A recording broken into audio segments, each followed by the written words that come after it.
ओम नमः शिवाय।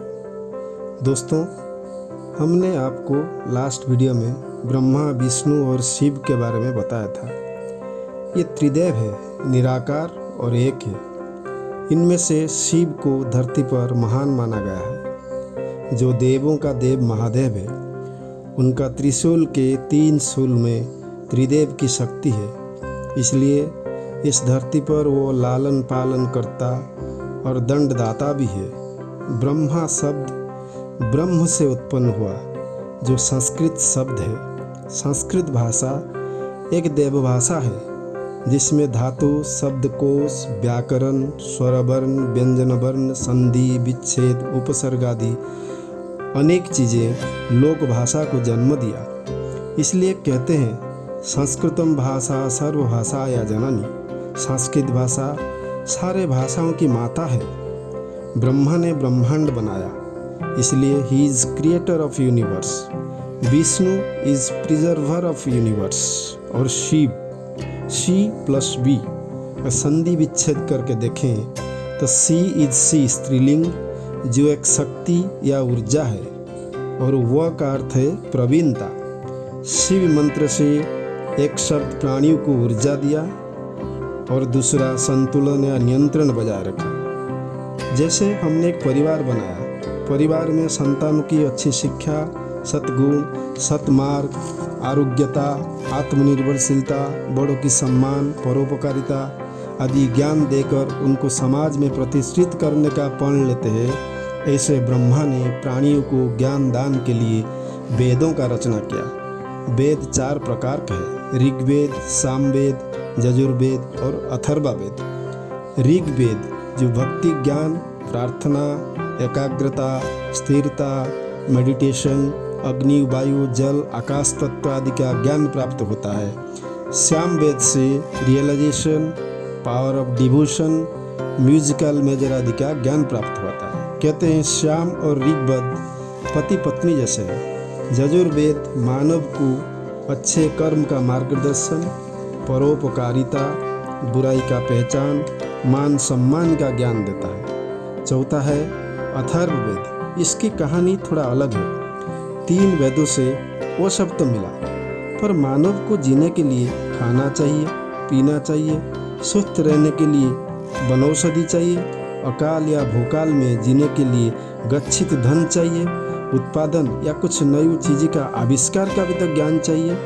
वह है अथर्ववेद, जो sources of income, stores and logistic, management, expense, invention, disease recognization, cure and prevention का ज्ञान देता है।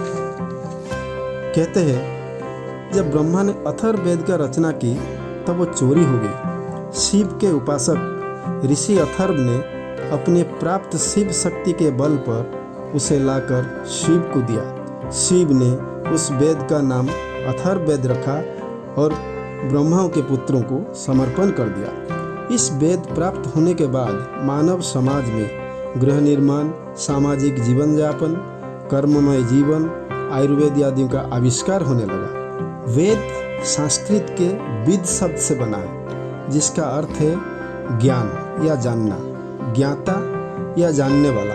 ये ब्रह्म वाक्य है। वेद से वेदना शब्द होता है। वेदना का अर्थ है दर्द या ज्ञान से उपजा दुख। परमात्मा ब्रह्मा ने अपने मानस पुत्र अग्नि, वायु, आदित्य और अंगिरा से ऋग, साम, यजुर और अथर्ववेद का रचना किया। वेद को श्रुति भी कहा जाता है। श्रु धातु से श्रुति शब्द बना है। श्रु यानी सुनना। कहते हैं, वेद के मंत्रों को ब्रह्मा ने प्राचीन तपस्वियों को सुनाया था, जब तपस्या में लीन थे। मनु संहिता में मनु ने कहा, वेद ही सर्वोच्च और प्रथम प्राधिकृत है। वेद किसी भी प्रकार के उच्च नीच, जात पात, महिला पुरुष आदि में भेद नहीं रखता। वेद का महत्व सारा विश्व में फैलने लगा।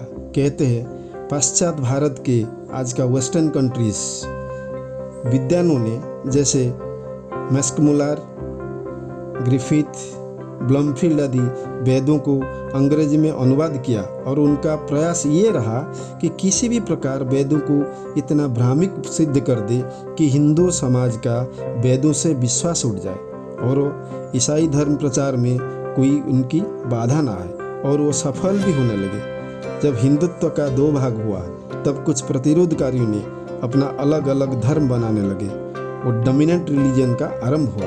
ब्रह्मांड रूपी विशाल वृक्ष की शाखाएं टूटने लगी। हिंदू धर्म से अलग अलग धर्म प्रचार होने लगा, पर उसका जड़ भारत अभी भी मजबूत है। 3 युग बीत चुके हैं, सत्य, त्रेता, द्वापर और चौथा युग कलयुग है। हम इस युग के मानव हैं। हर युग में शिव और विष्णु ने धर्म स्थापना के लिए अवतार लिया। विष्णु ने 24 अवतार लिया, उनका 7वां अवतार है राम, और शिव ने 28 अवतार लिया, जो 11वां अवतार है एकादश रुद्र अवतार हनुमान।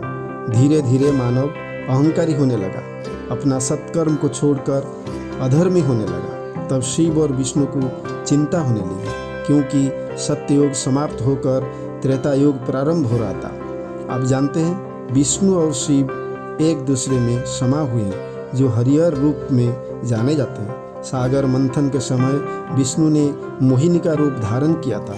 उस रूप को देख शिव मोहिनी में समा गए, जो हरिहर कहलाए। कहते हैं उनका भी एक संतान है, वो मैं आपको अगले वीडियो में बताऊं।